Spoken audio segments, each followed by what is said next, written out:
All right, Steve. It's August 21st, 2020. Um, Today, I want to talk to you about a couple of things: persistence, vision, and not giving up. So, first thing we're going to talk about today is persistence. Um, the word persistence is uh, kind of like doing things over and over again, and and um, and continuing on even when it's tough, I guess is the thing.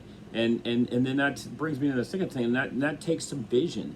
When you have a vision, and when you're ready, to do something, and you've held that vision in your mind, then persistence comes. So maybe vision has to come before persistence. And then there's the third thing, is not giving up. I've always seems like a lot of the talks that I make, I talk about not giving up because um, when someone gives up, um, Viktor Frankl wrote a book. He was in the concentration camp during World War II. He was in a German concentration camp at Auschwitz, and he was a Jewish psychiatrist, and he was in part of what he had job duties during the concentration camp. He saw a lot of horrible things, but one of the things he did is he wrote a book after he got out, and he talked about his experience, and one of them was that people in the people that would come in there, they would, before they went in the gas chamber, they would give up, and and sometimes he just knew they weren't going to last. There's no life left in them. They would mentally, on the inside, they would give up. They would not. They would. I guess you could say they gave up their vision. They just didn't think they'd live anymore. And you know, he said his observation was that as soon as someone gives up, it doesn't matter if they're going to go to the gas. They're going to die. That's it. And so, but in another way, we go through life, and we give up on our dreams, and vision and dreams go together. Um, writing down what your dream is, understanding, and sometimes sometimes we don't allow ourselves to even dream.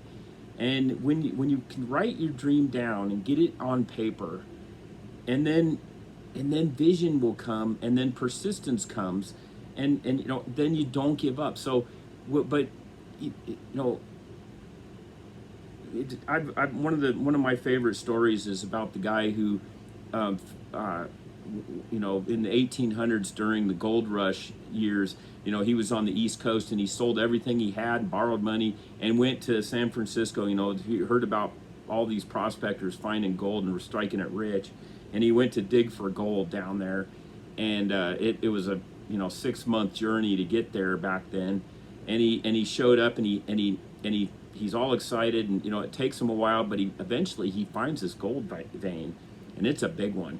It was big enough where he was getting big, huge chunks of gold out of it.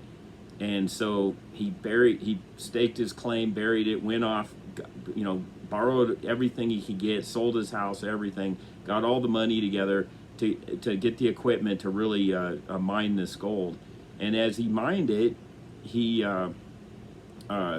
it was going great. He was pulling gold out like crazy. Well, then the vine disappeared. It just stopped.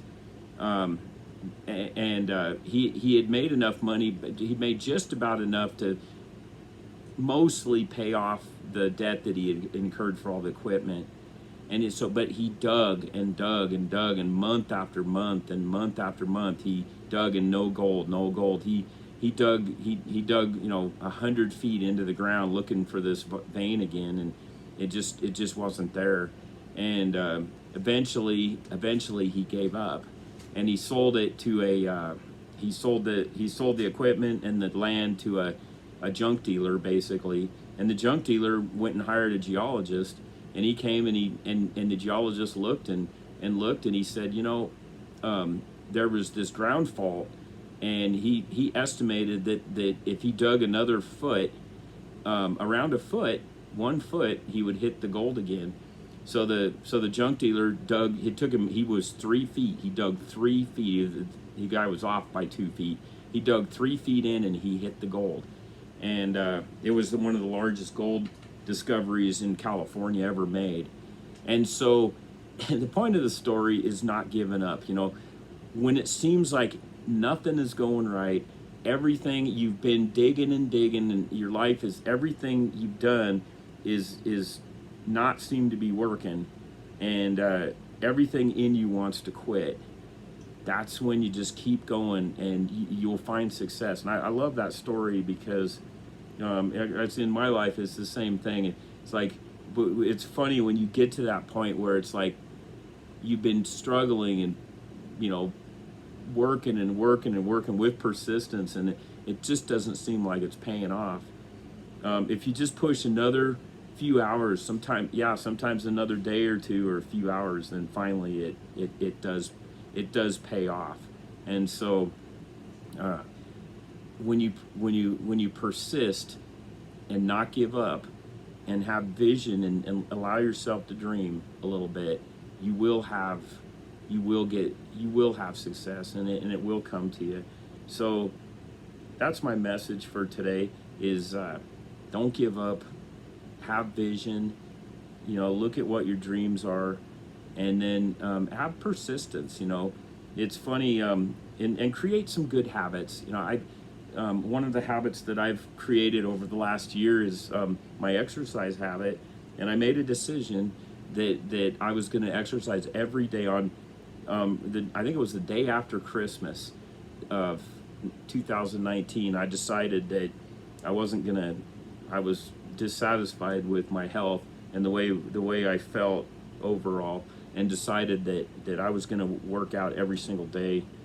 And it was hard the first probably 2 months, but then now it became a habit. And no matter how I feel, I'll wake up in the morning, no excuses. And I use this thing called 5, 4, 3, 2, 1. You just say that to yourself and then go. 5, 4, 3, 2, 1, go. It's just imagine a rocket, and it's 5, 4, 3, 2, 1. It takes off, and then just go and do it. And when you do that and it becomes a habit, then man, you can accomplish stuff. I do 1,000 push-ups a day and about 1,500 crunches and leg lifts and core exercises. So do that every day. But anyway, it comes with dream, vision, persistence, and I think most of all, just don't give up and forgive yourself. If you screw up, it's okay. Just forgive yourself and keep going. So anyway, that's my message for today, and have a wonderful day, and we'll see you next time.